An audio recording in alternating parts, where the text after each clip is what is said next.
with Pete Crow Armstrong on the mound to see what he does. Like, Ohtani, just by himself at the plate, is the best hitter in Major League Baseball. Let's just say, keep it in the National League at this point. He's the MVP. So I can't wait till he pitches 6 innings, he gives up 5 earned runs. Time they go like, I don't know if he can be the MVP now. Oh, no, he's still hitting 300 with 45 jacks and just pitched 6 innings in a Major League Baseball game. And people are going to hold that against him. Pro Baseball Today, only on SportsGrid.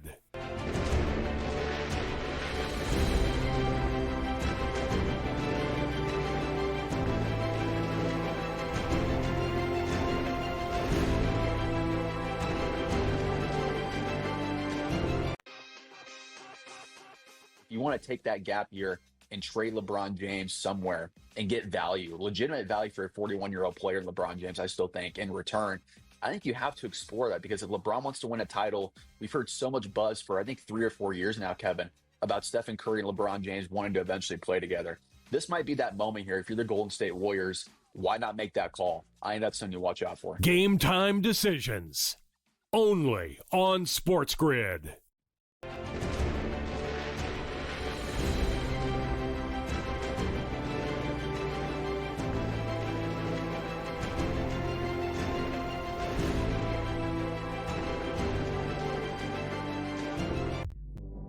Saying I like their odds because I think they're insane at this point, but I do think they are a very viable option. I don't even think their odds are that insane. Honestly, they won 64 games.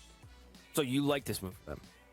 Well, so the odds, regardless of the odds, just from a basketball. Yeah, the odds have nothing to do with it. They won 64 games. They were eliminated by the Pacers, who lost Halliburton. The other 60-win team was the Celtics, and they lost Tatum. Like I think, and the Knicks don't have a coach. Betting above the rim, only on Sports.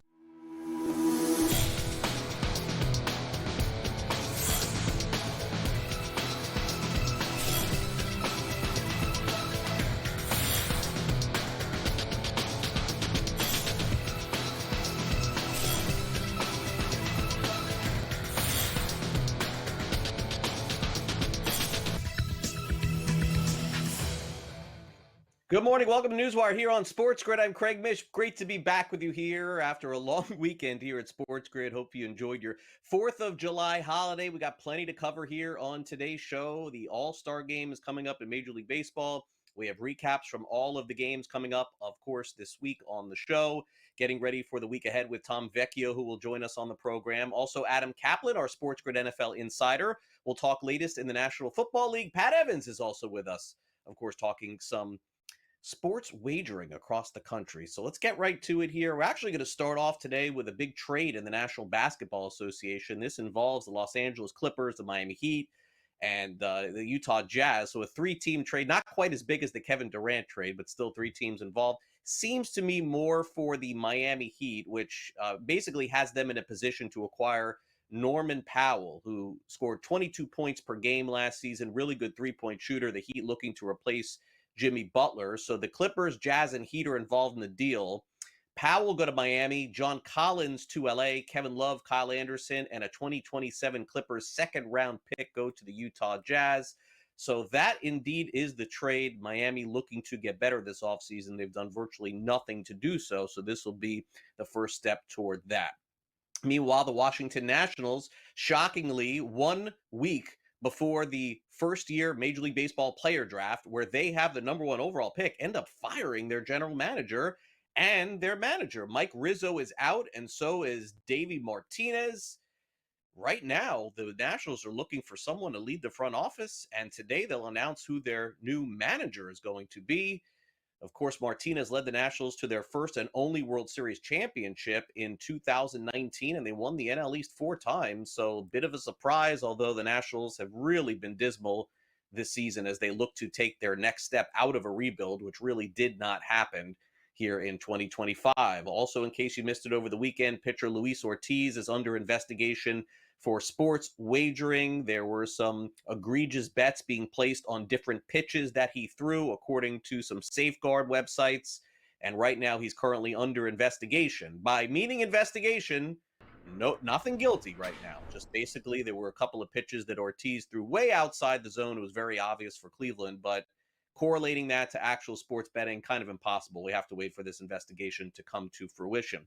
The Padres had a bullpen game yesterday. They beat the Texas Rangers 4-1. They win 2 out of 3 in the series this weekend. In fact, they used 6 pitchers to end up getting it done. Mike Schilt, after the game, certainly likes the way the Padres got the job done. Mike, what do you think from your offense, particularly the last 3 games? More consistency of quality of bats. Some days don't have anything to show for it, but man, I love our bats. We played really good, a lot of really good baseball. We pitched really well. We played defense, and that was well played all phases. We continue, which I'm confident we will. If you do that offensively, take those at bats. 1 through 9 contributions, obviously Toddy, Louie, Bogey, Crony, Molly with big knocks, but just tough at bats throughout, just relentless. It's good to see, Leiter up there and pitches early in the game and just grinding them out and just using the whole field. And, we do that. We're going to go on a little tear for a while. Houston Astros having a good weekend, and really, when you think about it, one of the better months in baseball here in July. Jose Altuve homers. Astros beat the Dodgers 5-1, and they end up getting the sweep. Tough series for All-Star Shohei Ohtani. Willy Adames homers, 3 RBIs. The Giants beat the A's 6-2. One of the big stories in baseball this year has been the emergence of Matthew Boyd. He struck out 9 in 5 innings. Cubs signed him in the offseason. Wasn't really thought to be much. He made the All-Star team. Chicago wins by a final over St. Louis 11-0. Here's Boyd after the game on his success. Oh man, it's definitely something super special. It was it's an honor. Something that you get to dream about, and it's pretty cool. But I mean, I'm a product of the people around me. Like I'm having the year I'm having because of Carson Kelly and Miguel Amaya, Reese behind the plate, because of the guys in the infield from Matty Shaw and Dansby and Nico and Bushy and Birdie and making plays in the infield, and Happer and PCA, Tuck and Saya making plays in the outfield. Like those guys, I'm a product of the people around me, and I don't get that honor without them. I don't get it without the help that Tommy and Casey and Z have poured into me, so, from the pitching side. So I'm super thankful for the people around me. And it's an honor. Subway Series goes to the Mets this weekend as they take 2 out of 3. Yankees salvage 1 win on Sunday, 6-4 the final, as the Yankees are having a really tough time, but at least they get this win yesterday. Here's Aaron Boone after the game on the salvaging of a win in the series. Both 6-game losing streaks that we had, very different. One was we weren't scoring. This one, we're having trouble preventing runs from scoring. But like all the games, I don't know how many games came down to the kind of the wire, but it kind of felt like all of them. That's the frustrating part, is you have chances to win games, and we kind of haven't been able to push through on some of these. So it's a real gritty win. We're going through it right now. And for the guys to just, a lot of good things happen today, withstand some punches back and them coming back a little bit, being able to hang on, is important in developing the character of your team. You got to go through these things, and you got to meet the moment sometimes. And always, we kind of eyeing the off day, to stop the bleeding a little bit, get a W in the off days, always better for the soul. Yeah, no question. The Yankees needed that win bad. Meanwhile, the Blue Jays just keep rolling. Kevin Gausman, 9 strikeouts. They beat the Angels 3-2. Looks like Toronto's going to be in this thing from start to finish. How about Zach Wheeler? A complete game, gives up just 1 run, and the Phillies beat the Reds 3-1. Almost a no-hitter. Almost a perfect game for Wheeler, who just made 1 bad pitch in the game, 1 above the minimum. Wheeler will be an all-star, probably starting, I would think, in the all-star game as well. Here he is after the game. Same zone as I'm always in, but I was able to, get early contact, kind of get in and out of innings quick, and credit to JT. Back there behind the plate as always. He's carried me ever since I've been here. So, it's an honor to throw to him. But, just the defense made some good plays also. Boom, Stott, Nick and Wright. So it's all around good game today. As good as you feel, how nice was it to go out there and go out there and the chance to finish the game? Yeah, I mean, it was Tomper just trusted me to go out there and what was a one-to-one game, and Stoddy changed that up right there at the end. So pulls a little stress off my shoulders going back out there for with a 2-run lead. Yeah, it was a good day. Can't believe Wheeler really considering retiring after next year. Is that really true? Tigers beat the Guardians 7-2. Folks, it's the longest losing streak in Major League Baseball for Cleveland. They've lost 10 games in a row and seem to be falling out of the playoff mix. Meanwhile, on PGA Tour, how about Brian Campbell? He wins, shooting an 18 under, wins the playoff at the John Deere Classic. Scottish Open coming up this week on the PGA Tour. Then the British Open next week. Campbell became the 6th multiple winner this season. 400 to 1.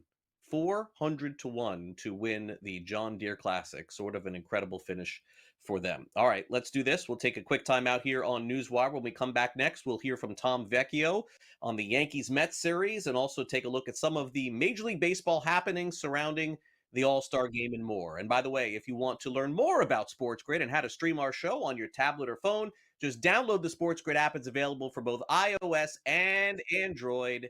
Hit it up right there. Scan that QR code. It is the SportsGrid app. Make sure you download it now. Up next, Tom Vecchio joins us. The Nationals are making big moves. The All-Star Game is coming up. The draft is on Sunday. Yankees and Mets are battling. It's a great time to be a baseball. We'll help you out with some of the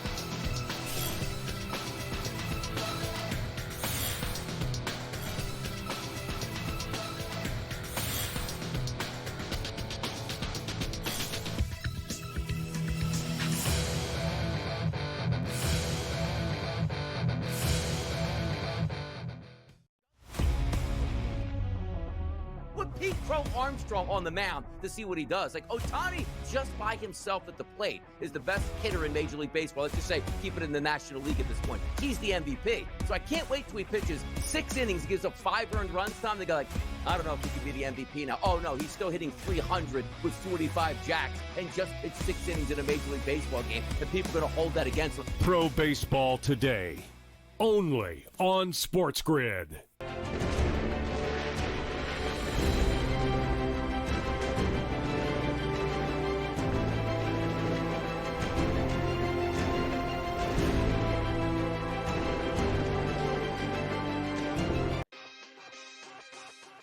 You want to take that gap year and trade LeBron James somewhere and get value, legitimate value for a 41-year-old player, LeBron James, I still think, in return. I think you have to explore that because if LeBron wants to win a title, we've heard so much buzz for, I think, 3 or 4 years now, Kevin, about Stephen Curry and LeBron James wanting to eventually play together. This might be that moment here. If you're the Golden State Warriors, why not make that call? I think that's something to watch out for. Game time decisions, only on SportsGrid.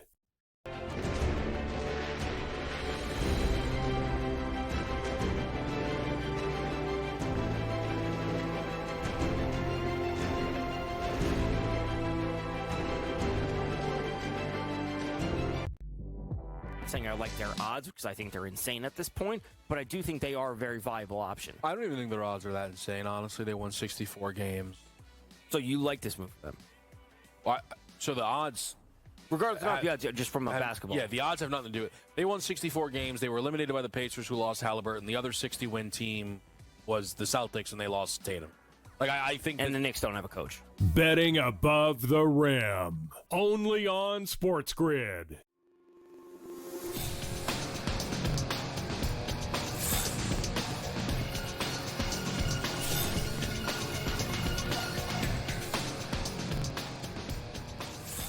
All right, Tom Vecchio is with us, of course, of SportsGrid. You catch him on Sunday mornings talking baseball with the gang, and he's going to talk some Major League Baseball with us, too, as the All-Star break is coming up officially, begins on Sunday. We got 1 week left. Let's bring in Tom. And, Yankee fans, panicking a little bit. We'll start off there. I hate to start off with Yankee talk here on the show, but if it's bad news, I'll do it. So that's where we are. They avoid the sweep against the Mets.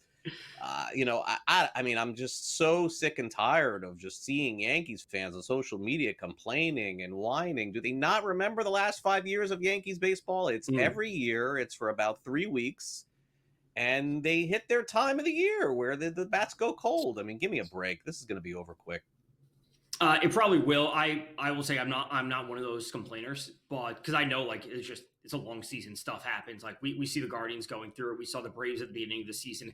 Every team is going to go through a hot or a cold stretch. The Blue Jays are scorching hot right now, but when it comes to the Yanks, there are a lot of problems. There just are. You know, losing Clark Schmidt is a huge loss for a pitching staff that wasn't at full strength. I think they need to go out and make moves. They need a third baseman.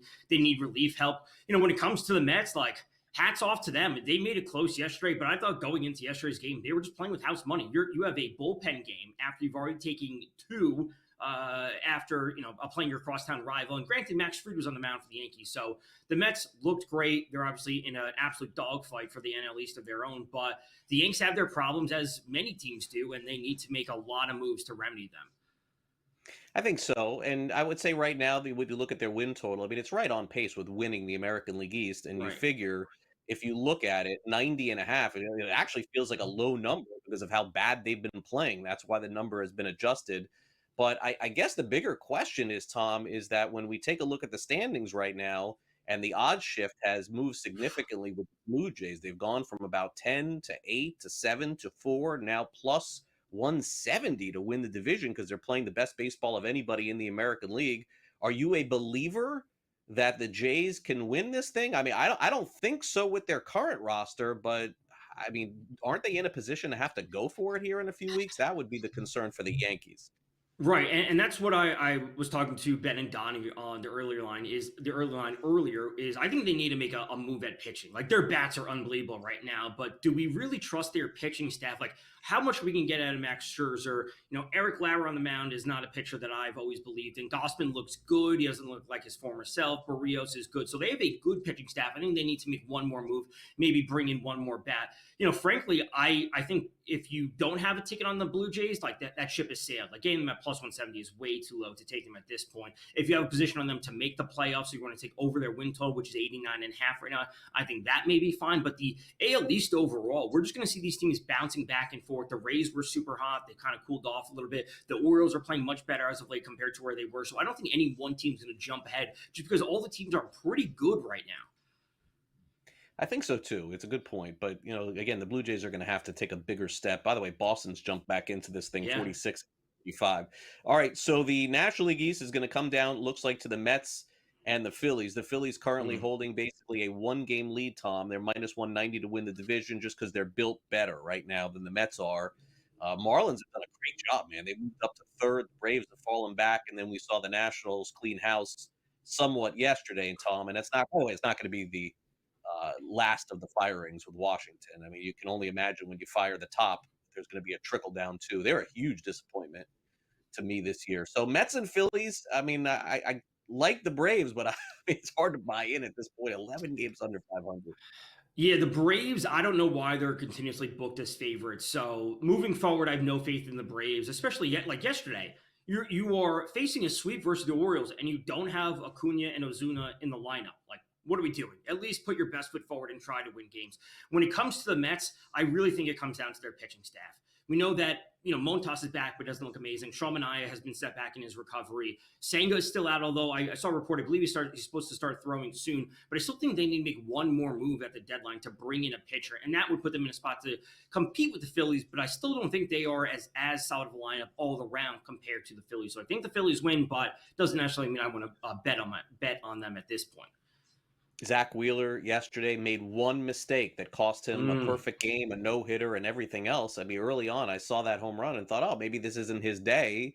And it was his day from that moment on. I mean, this guy is incredible. Again, another season where, I mean, they'll probably, because of the popularity, make Skeens the starter in the All-Star game. Remember how they put him in there last year, and I don't know that he necessarily deserved it at that time, but he's minus 140 to win the Cy Young.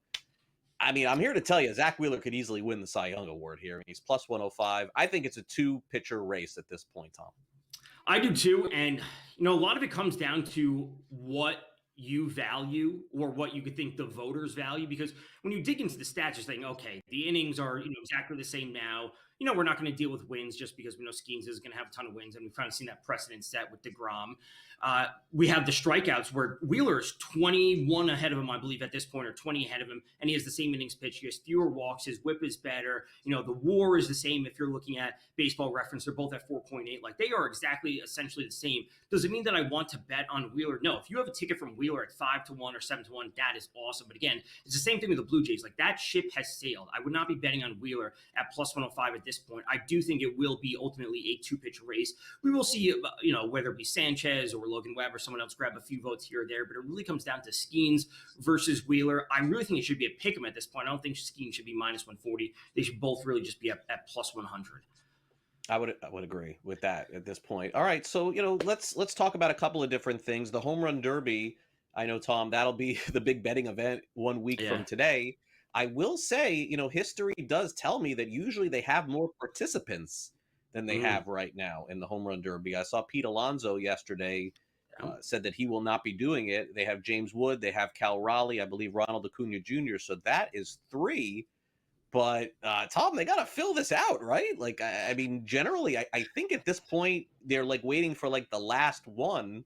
Right. But it's clearly going to be somebody that at the All-Star game, I would guess, this year. They haven't announced anything yet. Yeah, and when it comes to the Home Run Derby and how you approach it, betting it, frankly, I'm a fan of if you think one player is going to advance to round 1, round 2, whatever it might be. It's also about the bracket of like his path to advancing, and we can obviously get into this next Monday. If I'm back, but it's looking like a pretty thin field right now. Players are opting out. They don't want to mess up their swings. I understand that. It's a fan event. There's a lot going on, and we have a week to determine it all. Yeah, I mean, we got to get some confirmations on these Derby guys, I would think, in the next day or two. All right, Tom, great to see you, and we'll catch up again soon. Thanks for coming on.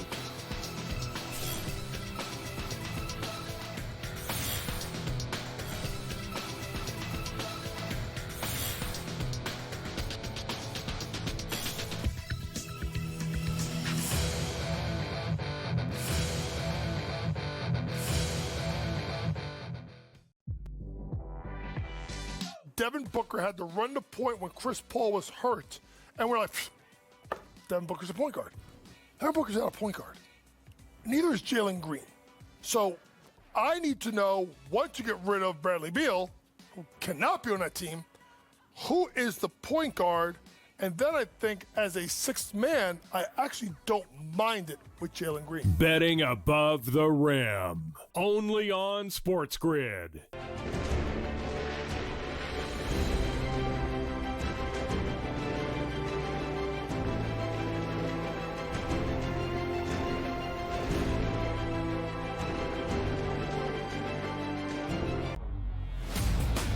You don't want a big that's camped out under the basket and clogging the lane. He provides a lot of really good defense, a lot of three-point shooting, and again, younger than Brook Lopez. It is a good match. I just don't think it moves the needle, but as we talked about to open the show, when Giannis Antetokounmpo was saying, we're not just going to sit here this year and say, oh, Dame's down, let's just take a pause here because I'd rather go try to chase a championship. So at least they're being honest and saying, we're going to make this team better.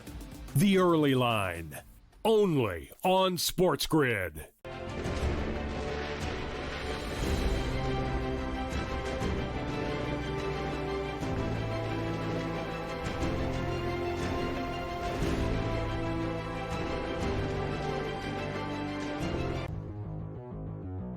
Run here for Suarez, but realistically speaking, Corbin Burns out, Corbin Carroll is out right now.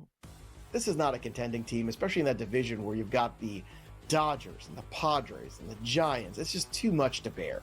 The Diamondbacks would be smart to let Jordan Lawler play every day, see what he is, and then probably move on from Suarez. Fantasy Sports Today, only on SportsGrid.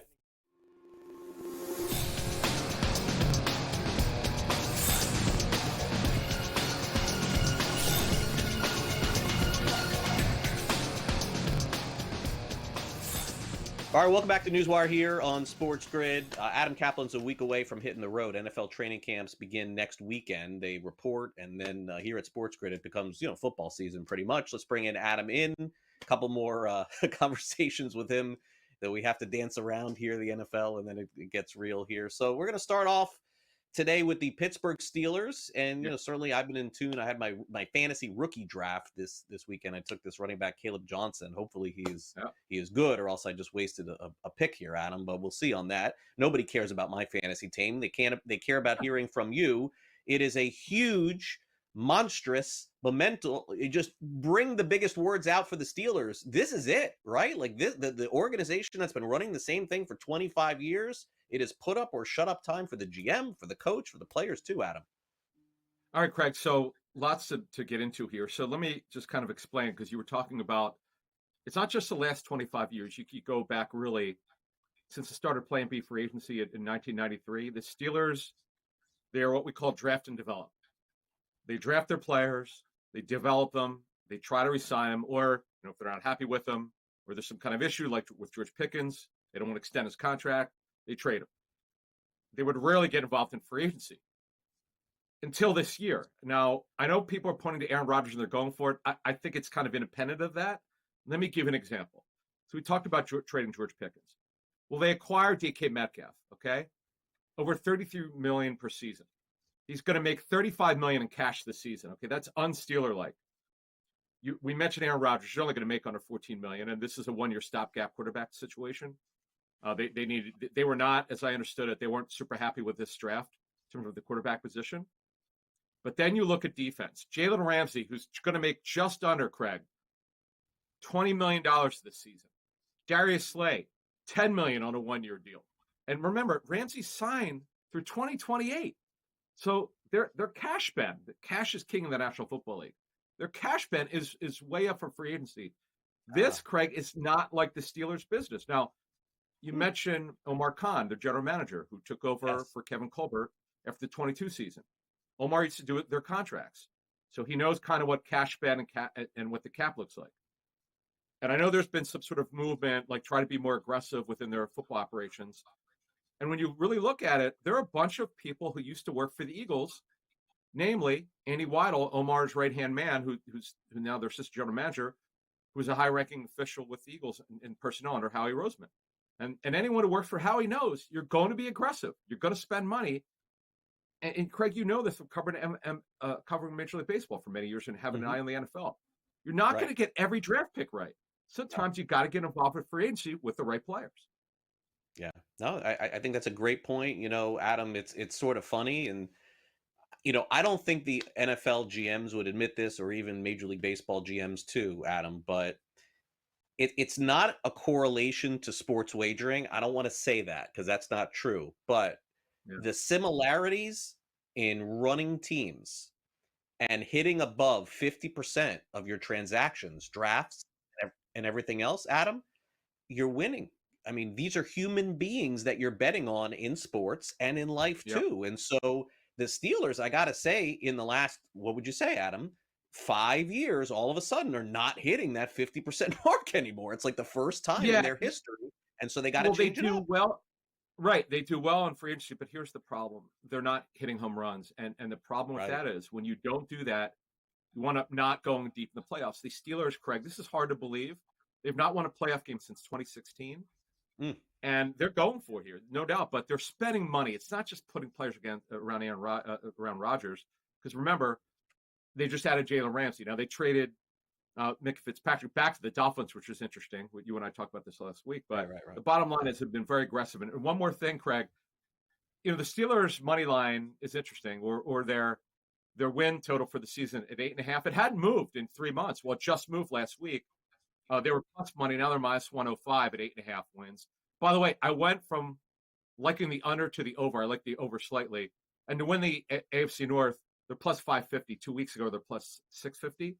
But they're still picked to finish in third place by the odds makers, which is funny. Interesting. Very interesting. Well, 70% full, says the offseason bar on NFL. So that tells me, Adam, it's almost time to rock and roll here in the National Football League. Very excited to see you back here a few times a week as opposed to once where we're kind of like making up the content here. We're not going to have to do that anymore. We're going to talk fantasy, my friend. That's coming. I promise you. That's coming. Okay, cool. I can't wait to do that. All right, Adam, have a great rest of your week. We will see you next week when it becomes real. Thanks again. Yep. Thanks. Up next, Pat Evans joins us from Legal Sports Report. A new public hearing coming in Missouri. Boy, I hope this doesn't change the legalization of sports betting in December for them. I guess we'll find that out next. And in the latest on the daily fantasy squabble in California.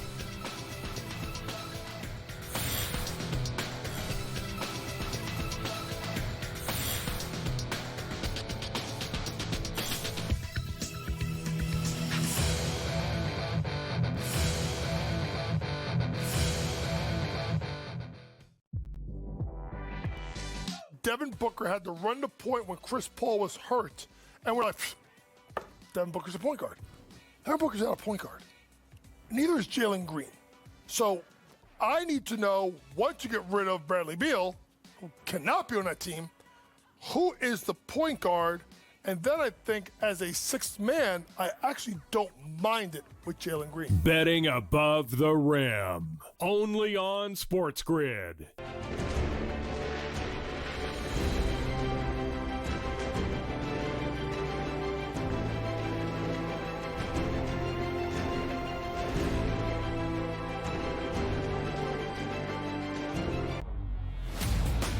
You don't want a big that's camped out under the basket and clogging the lane. He provides a lot of really good defense, a lot of three-point shooting, and again, younger than Brook Lopez. It is a good match. I just don't think it moves the needle. But as we talked about to open the show, when Giannis Antetokounmpo was saying, we're not just going to sit here this year and say, oh, Dame's down, let's just take a pause year because I'd rather go try to chase a championship. So at least they're being honest and saying, we're going to make this team better. The Early Line. Only on SportsGrid.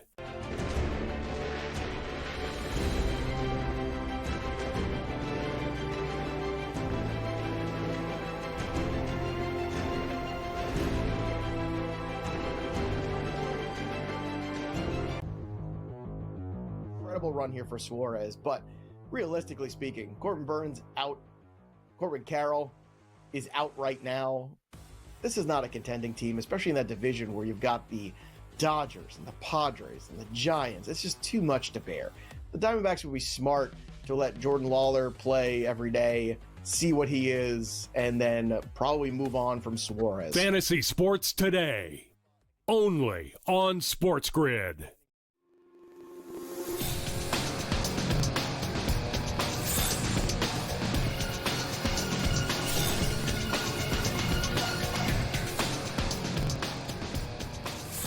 All right, Pat Evans looks solid. Didn't set off any fireworks. He's got all his faculties in order there, looking good. I know Pat's very big into fireworks on July 4th, so good to see you, Pat.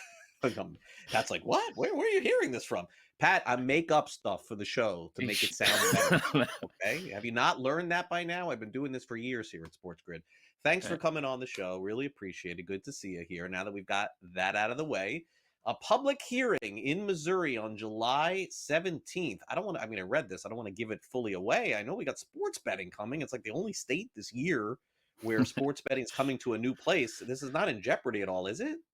No, not at all. So what this is last month, the Missouri Gaming Commission opened up the public hearing or public comment period for the sports betting rules. Now, I mean, just to rewind, just to fill everybody in if you haven't been paying attention in the last year, last year there was a big ballot push, an election push to get sports betting legal after multiple legislative failures in Missouri. It barely passed, like barely over 50% at the ballot box. And then we got moving. And right afterwards, the Missouri Gaming Commission said, we want to be up by the summer. Let's get emergency rules in place and let's go. Well, the Secretary of State said, whoa, no, we're not going to do that. You have to wait till August 31st to get the real rules in place before launching. And so that's where we got this slow roll process going. Now the rules have been published. Now you get the public comment period, which is when anybody really can submit suggested changes, requested changes, what have you.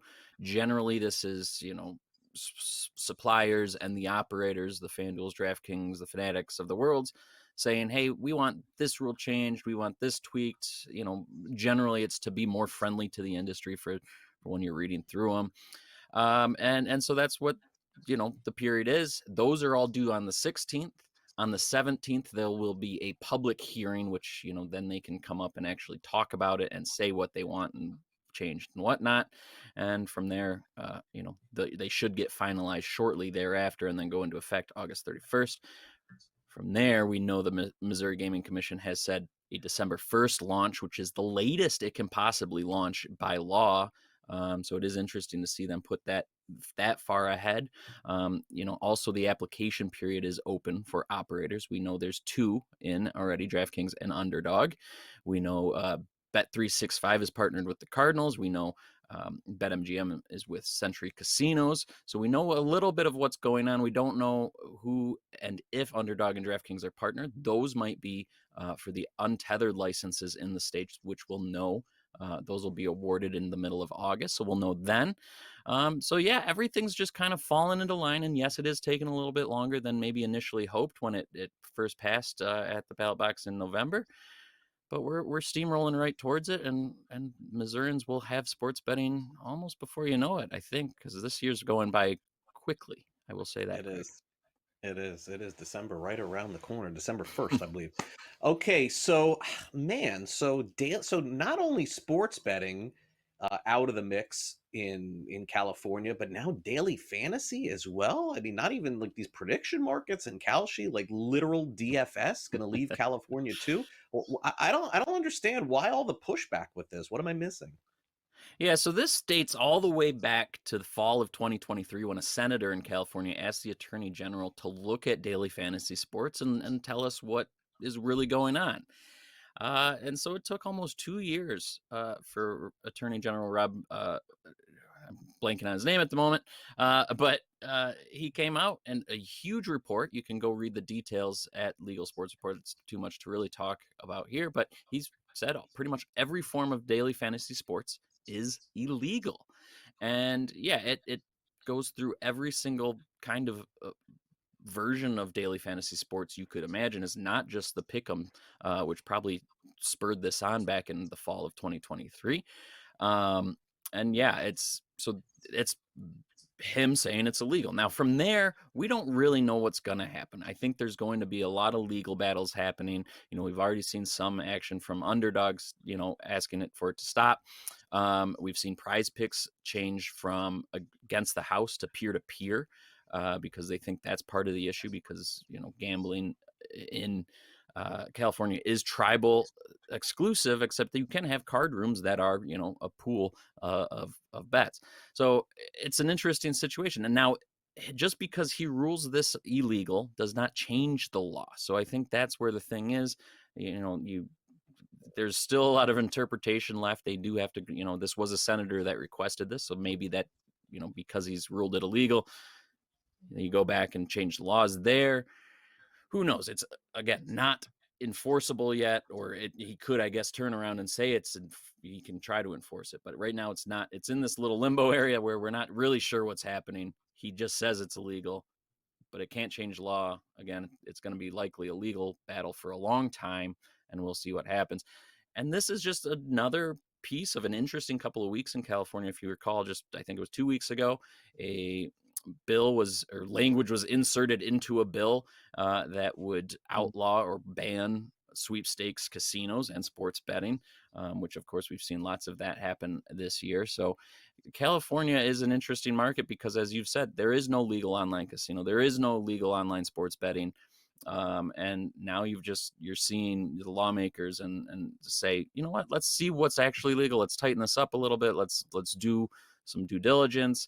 Of course, when you get right down to it, about this ruling from Attorney General, Governor Gavin Newsom came out and said he doesn't agree with it. But then you've got all the tribes who've come out and lauded the ruling. So it's a very interesting kind of situation. Again, more details at Legal Sports Report that goes through everything and how he ruled each different kind of model of DFS. So certainly go check that out. Okay. And finally, more cease and desist in the state of Massachusetts, weeding out all of the offshore sports betting operators. And as we've seen, and again, in the prediction market for Craig Mish, I had these offshore operators sticking around and saying, forget you, we're going to still operate. But man, they are ceasing and desisting. Is that a word? Desisting? They sure are. And I think, this is a huge, point of the regulated market is to shut down these illegal operators and try to get consumers betting on safe sites and generating tax revenue for the states. And I think it took a little while. I think a lot of these states and the regulators and even the operators just wanted to kind of make sure the market was vibrant, make sure that they were, getting and securing customers before taking action against these offshore operators. Last year, we saw a huge amount of action against Bovada, including in Massachusetts, where the Attorney General sent a cease and desist. And Bovada, to your point, probably the best known offshore sportsbook, has cease and desisted every state that has sent them, and even some others that haven't sent them cease and desist letters. Now they've come out, and the Attorney General in Massachusetts sent cease and desist letters to BetOnline and SportsBetting.ag, which, I see it pretty regularly on, so sports influencers saying, go bet at BetOnline. And so it's interesting. They're still kind of infiltrating the market and market acquisition areas. But in Massachusetts, they say, no, you can't. And it is important to note that, Massachusetts is one of the most active regulators. They dole out fines a lot to, official licensed operators. And so it is interesting to see the state actually come in and say, nope, if you're not licensed and you're not regulated, you do need to get out for good here. So, and this is just one state we've seen do a lot of this. Michigan, Arizona, Louisiana just last month sent out 40, which I know you are always surprised at how many illegal and offshore operators there are. But yeah, the regulators across the country are getting more diligent about saying, hey, you're not licensed, you're not regulated, you're illegal, get out, please. Got it. All right, Pat, loud and clear. We'll see you back later in the week. I'm sure we'll have some fun stories to cover. Thanks again for coming on NewsWire. Appreciate it. Thanks as always, Craig. Talk to you soon. All right, Pat Evans with us. We've got NFL preseason coming up at the end of the month, and we're just about a month away, a little bit more than that, from week 0 of the college football season. That is crazy. So let's bring in Bill Bender. Why not? Next, to start taking a look at the first few games of the college football season. Can't wait for that to begin.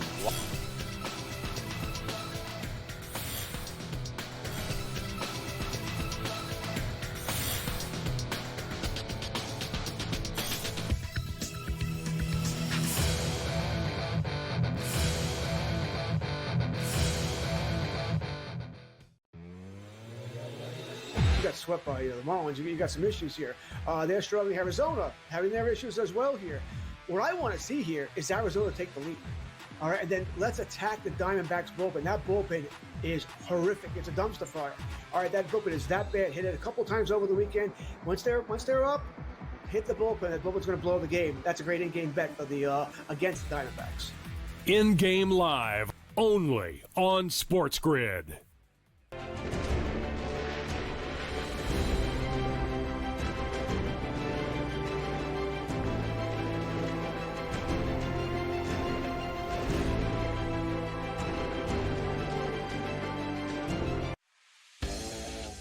I will keel over if they trade LeBron James to anyone. He is not leaving Los Angeles with all of his entertainment company, production studios, movies, TV shows, podcasts, everything that he does. This guy is stuck there like glue for the rest of his life. He's not leaving Los Angeles even when he's done playing. Pharrell Coast to Coast, only on SportsGrid.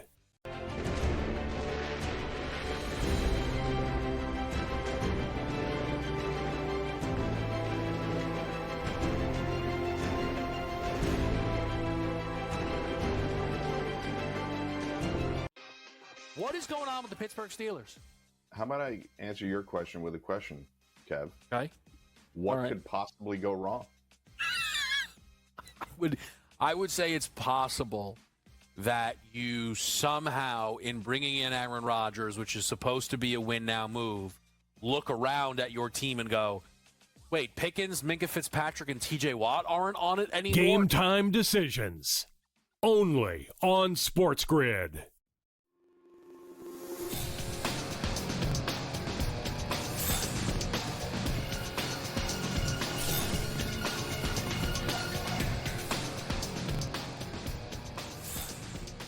So here on SportsGrid, before a guest comes on the show, I get a little preview on my screen here. And if I see Bill Bender coming on the show, that must mean we got football coming soon. So I see Bill Bender. That must mean that there's football coming to SportsGrid pretty soon here, Bill. Long way of saying hello. How have you been? Great to see you again. What's going on? Hey, not much, Craig. And yeah, like we were talking about, Big 12 Media Days start tomorrow. And everything post July 4th to me is it's go time. We'll get the media days. And before you know it, it'll be August 23rd, the week 0 game between Iowa State and Kansas State. And we're here. Yeah, for me, it's that juicy baseball trade deadline. Once that happens, I think everybody sort of pivots over because you know who's in and you know who's out after that point in baseball. All right, so week 0, folks, buckle up. Here are the games. Are these all the games, by the way? I don't know, but I know that here are several games for week 0. We have Idaho State, UNLV, Iowa State, Kansas State, Fresno State, Kansas, Sam Houston, Western Kentucky, and Stanford, Hawaii. So naturally, these aren't like the juiciest games, but we won't care because there'll just be action for week 0 in college football. That's usually how it is. Yeah, that Iowa State, Kansas State game, typically called Farmageddon, will be played in Dublin, Ireland. And it's a huge Big 12 game early in the season. Much like the Florida State-Georgia Tech game was last year. You've got Rocco Beck, the third-year starter with Iowa State, doesn't turn the ball over often. And the Cyclones, they made the Big 12 championship game last year. And then you have Kansas State, Avery Johnson, and they're back. And they had some ups and downs last year, really couldn't play on the road. This is the ultimate road game. You're over in Dublin. And that's the highlight of that week 0 schedule, which should be a lot of fun. So one of the teams that you're going to be previewing, I know, over at Sporting News when you get going here is Texas Tech. So you'll tell me sort of why they're one of your sleepers this year. Baylor 7.5. I see their win total, in Kansas 7.5. So that could go either way. But you really like Texas Tech this season. Why? Well, I think, this is that program in the name, image, and likeness model, how much they've put into that. There was a really good story on CBS Sports about that last week. They have Baron Morton back at quarterback. They have Quentin Joyner, USC transfer at running back. A lot of transfers at Texas Tech. And can they double-digit guys on the starting lineup as of now on their depth chart? Can Joey McGuire finally break through? They were a little bit of a sleeper team last year, and it didn't quite pan out that way. But Texas Tech, you mentioned Baylor as well. I really like them because I like the way Sawyer Robertson played at the end of last season once he took over the starting job. You want to talk about a fun opener, Baylor, Auburn in week 1 and August 30th. If Auburn and Hugh Freeze, that's under the radar because there's so many good week 1 games, but that's one. If Auburn loses to Baylor, the heat will turn up on Hugh Freeze for sure. So the odds makers are telling us less discussion of the Colorado Buffaloes this season. At least that's the win total sitting here at 6.5. I think we touched on them at the end of last year. I think, Bill, you may have said maybe this is a little too low, a big overreaction maybe to losing a couple players. Correct me if I'm wrong there. Certainly I don't think anybody could have the expectations that the Buffs would be as good as they were last year or maybe even the year before. But 6.5, by the way, Bill, if that goes under 6.5, that's a really dismal year for them. Right. And well, the first question is, Dion is expected to be at Big 12 Media Day. He'd had some health issues, undisclosed. We don't really know the whole story there, but he should be there and is planning on being on the sideline. And Caden Salter is the big question for me, a Liberty transfer. We've seen him played very well in Conference USA. Different type of offense than Shedeur Sanders, by the way, because Caden Salter, you're looking at a guy, 1,700 rushing yards the last 2 years, 17 rushing touchdowns. He will change the look of their offense a little bit. And again, a lot of transfers. And they have a big week 1 game, just like they did the last 2 years. We remember the TCU game. We remember that North Dakota State game. And here we go. Friday night of week 1, you will turn on Colorado, Georgia Tech. Georgia Tech could be on the outskirts of the top 25. It's in Boulder. Can Dion win that one? Because if they lose, like you said, I think people will definitely hammer the under on that win total if they're not already, whereas I still think they can get to 6-7 wins. Yeah, I think that's fair. All right, so let's end with a couple of discussions here. One with the Buckeyes winning the championship. Back again with the I think this is the highest win total in college football, 10.5. Wow, going into the season. Also, some really good odds to be undefeated, 4-1 to win the Big Ten, plus 190 to win the national championship, 6-1. And Luke, let's pivot over to the Heisman because Jeremiah Smith is sitting right there at 13-1 as well. So 2 points I'd like to make with you, Bill. Number one, I feel like Ohio State's probably going to go over this number, by the way. I mean, they are still the best team in college football. But I feel like the Heisman is missing a guy. Where is South Carolina's quarterback, Bill? I mean, to me, I think he should be like the favorite. This kid's incredible and playing in the best conference in the country. And gets rushing yards and gets, has that, he'll have the stats, he'll have the stages. If he plays well, definitely an excellent Heisman sleeper out of the SEC. Jeremiah Smith is a tough one because he is the best player in college football, in my opinion, but he's got to share with Carnell Tate and, the running backs at Ohio State and Julian Sayin, the quarterback, typically gets the love in that situation. Ohio State's had Marvin Harrison, Jackson Smith and Jigba, Garrett Wilson roll through there. None of those guys win the Heisman. I do like them for 11-1 in the Big Ten. I think they should be able to get there again, have them win in the Big Ten this year. But, you said it. I mean, other than Sellers, you could go DJ Lagway. You could go Cade Klubnik. You could go Arch Manning. It is a wide-open Heisman race because I don't think one quarterback stands head and shoulders above everybody else. Well, Bill, I got to tell you, it is so great to have you back here. And we're getting closer and closer to the beginning of college football. And I'm starting to get fired up to go over some of the odds and look at some of the games as well. So we'll continue our conversation next week here on NewsWire. And as we get closer, again, you'll report back from the media day tomorrow. Thanks again for coming on the show. Hey, anytime. Thanks for having me on. All right, Bill Bender here with us. All right, coming up next, some last licks, a changing of the guard in terms of mascots in the National Football League with the Kansas City Chiefs. We'll cover that. And in addition, an all-star, probably for the last time, for one member of the Los Angeles Dodgers. You're watching NewsWire on SportsGrid. We'll be back to wrap things up here on this Monday morning after this.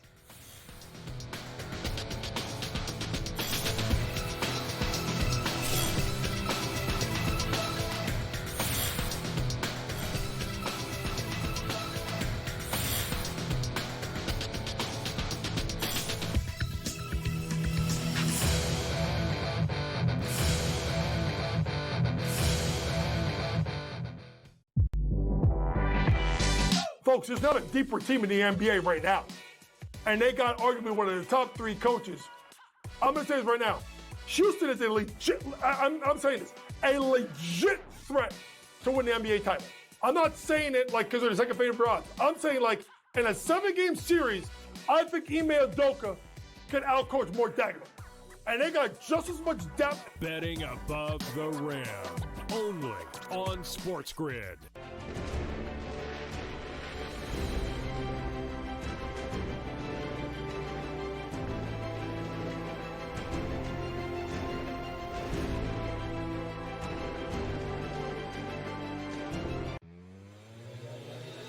Five-year contract. It's just, I bring it up only because who cares, Scott? It's just mine. Jaren Jackson Jr., good player. Don't get me wrong. $50 million a year.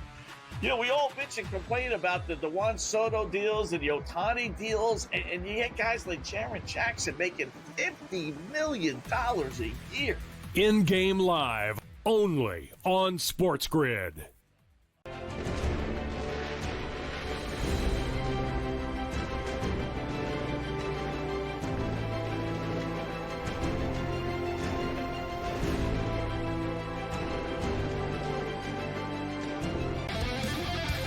Tony Gwynn had 107 career at-bats against Greg Maddux.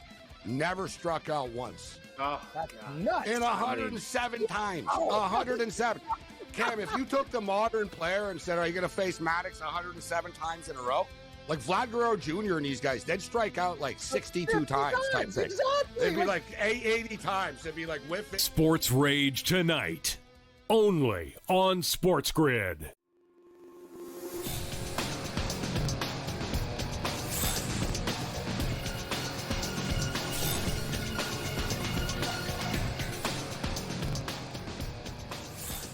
Welcome back to NewsWire here on SportsGrid. In case you missed it, the Major League Baseball All-Star Game is 1 week from tomorrow, so all of the All-Stars named. And it doesn't really pertain to sports betting a lot, so we didn't cover it a ton. We'll cover it here at the end of the show. Also, a commitment to Notre Dame from a former NFL player, Hall of Famer. If he's not a Hall of Famer, he will be like in a year. I don't. Maybe he's not eligible yet. And also an end of an era in Kansas City. Time now for some last licks.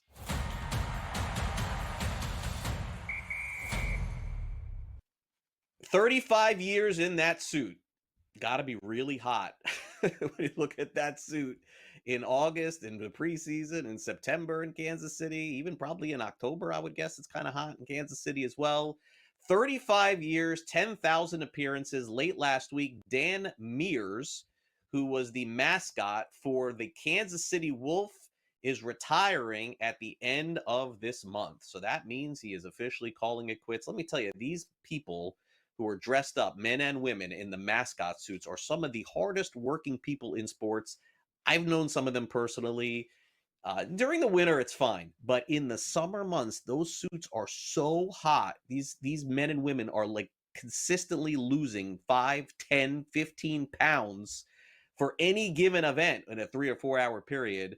Seems to me that this guy, Dan, has done a great job. I didn't know his name until I read the article. Didn't even know he retired. Maybe that's the way that they like it, is keeping the people who are in the suits anonymous.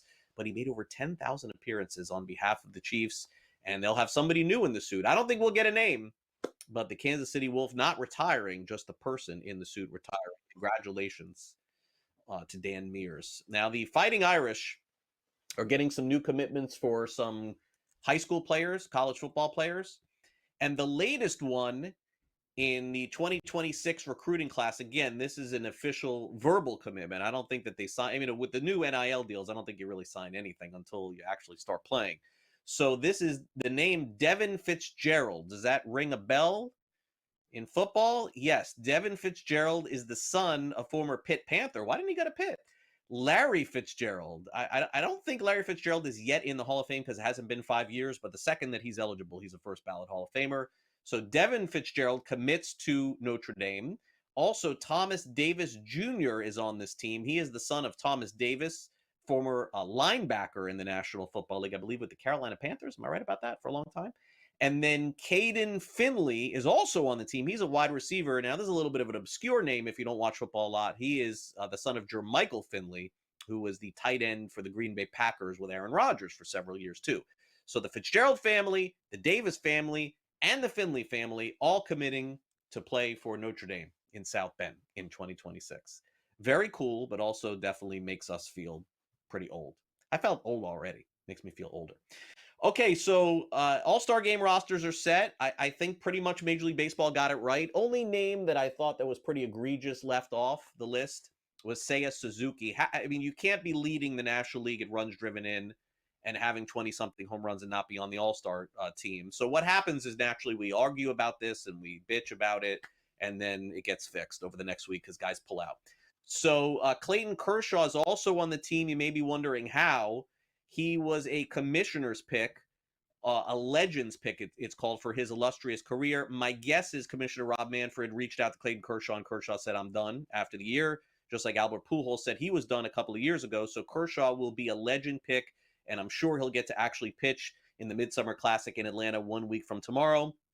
Really love this idea and think it is about celebrating the best players that have played in the game. This will be the 11th time in his career that he'll be on the All-Star team. And remember, a couple of years ago in Los Angeles, he ended up starting that game in his last appearance in Los Angeles at an All-Star game as well. So congrats to Clayton Kershaw. And that will do it for our show today.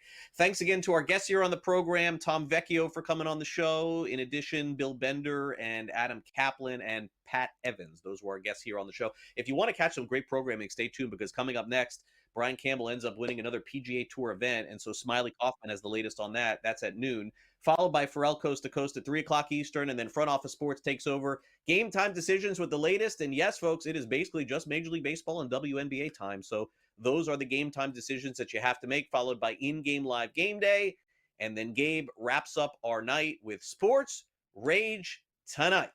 Also, thanks to our director, Luke, and for my producer, Frank, I'm Craig Mish. We'll be back here on the show tomorrow with the latest recaps in Major League Baseball and getting closer and closer to the beginning of training camps in the NFL and the college football season. And by the way, we covered the NBA free agency as well. There's some trades going on. Still seems like there's like a hot stove in basketball that's still percolating. So enjoy the rest of your Monday. See you back here for our next edition of NewsWire. That's each and every day, 11 a.m. Eastern, exclusively here on SportsGrid. See you then.